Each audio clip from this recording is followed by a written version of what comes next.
Top 2 news చూస్తే దొరికిన కాడికి దోచుకో అందినంత దండుకో. తెలంగాణలో ఇప్పుడు నడుస్తున్న దందా ఇదే. అక్రమార్కులు అండ్ కాంగ్రెస్ గ్యాంగ్లో చెట్టాపట్టాలేసుకుని సహజ వనరులను నిర్దాక్షిణ్యంగా కొల్లగొడుతున్నారు. చీకటి వాటాలు సీక్రెట్ ఒప్పందాలు చేసుకుని యథేచ్ఛగా ఇసుకను మట్టిని బుక్కేస్తున్నారు. ప్రజాపాలనలో దొంగలు కలిసి ఊళ్లను పంచుకుంటున్నారు. ప్రభుత్వ ఖజానాకు గండి కొడుతూ ప్రజాధనాన్ని దిగమింగుతున్నారు. పెద్దపల్లి జిల్లా తనుగుల చెక్ డ్యాం, అదే జిల్లాలోని అడవి సోమన్పల్లి చెక్ డ్యాం విధ్వంసం వెనుక పెద్ద కుట్రే దాగి ఉన్నట్టు నిజ నిర్ధారణ కమిటీ తేల్చింది. నిజానిజాలు తెలుసుకునేందుకు 2 చెక్ డ్యాంలను సందర్శించినటువంటి నిజ నిర్ధారణ కమిటీ అసలు సంగతిని నిగ్గు తేల్చింది. అక్కడి స్థానికులతో మాట్లాడి వాస్తవాలను వెలుగులోకి తెచ్చింది. నాణ్యత లోపం వల్లే చెక్ డ్యాంలు కూలిపోయాయని స్థానిక కాంగ్రెస్ నేతలు బుకాయించినా అసలు నిజం మాత్రం ఇసుక మాఫియా పనేనని నిజ నిర్ధారణ కమిటీ తేల్చింది.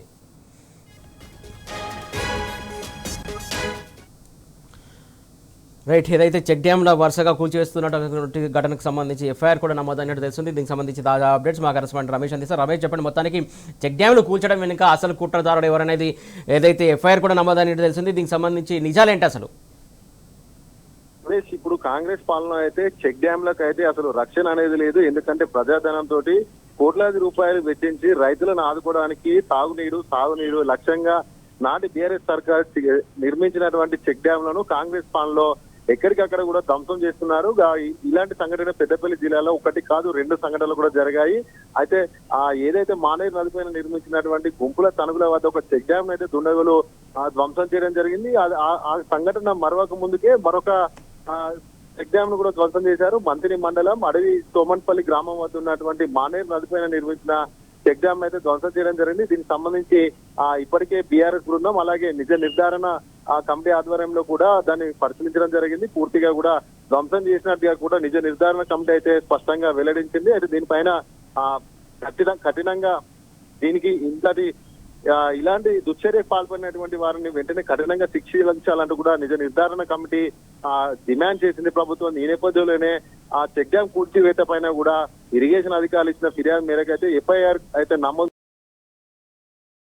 డిమాండ్ చేస్తున్న నేపథ్యంలో ఇప్పటికైతే ఎఫ్ఐఆర్ అయితే బుక్ అయినట్టుగా కూడా మనకైతే స్పష్టంగా తెలుస్తుంది. అయితే ఏదైతే కోట్లాది రూపాయలు వెచ్చింది రైతులకు తాగునీటిని అందించడం ముఖ్య ఉద్దేశంగా నిర్మించినటువంటి చెక్ డ్యాంలను అయితే ఇసుక మాఫియా కేవలం ఇసుక తవ్వకాల కోసం కోట్లాది రూపాయల ఇసుకను తరలించకపోవడానికి ఒక కుట్ర కోణంగా ఈ యొక్క కాంగ్రెస్ సర్కార్ సంబంధించినటువంటి పెద్దల హస్తంతో ఈ యొక్క చెక్ డ్యాంల కూల్చివేతలు అయితే పరంపర అయితే కొనసాగుతున్నట్టుగా తెలుస్తుంది. అంతేకాకుండా ముఖ్యంగా వాటర్ మ్యాన్ ఆఫ్ ఇండియా గా పేరు గాంచినటువంటి రాజేంద్ర సింగ్ కూడా నిన్న అడవి సోమన్పల్లి అలాగే తనుగుల 2 చెక్ డ్యాంలను కూడా పరిశీలించడం జరిగింది. ఆయన కూడా ప్రభుత్వాన్ని స్పష్టంగా హెచ్చరించారు. ఇప్పటికైనా కూడా వెంటనే దోషులను కఠినంగా శిక్షించాలి. అంతేకాకుండా వీలైనంత అతి త్వరలోనే ఈ యొక్క చెక్ డ్యాంలను మళ్ళీ నిర్మించాలి. రైతులకు ఇబ్బంది కాకుండా చూసుకోవాలంటూ కూడా ప్రభుత్వాన్ని కూడా రాజేంద్ర సింగ్ కూడా డిమాండ్ చేసినటువంటి పరిస్థితి.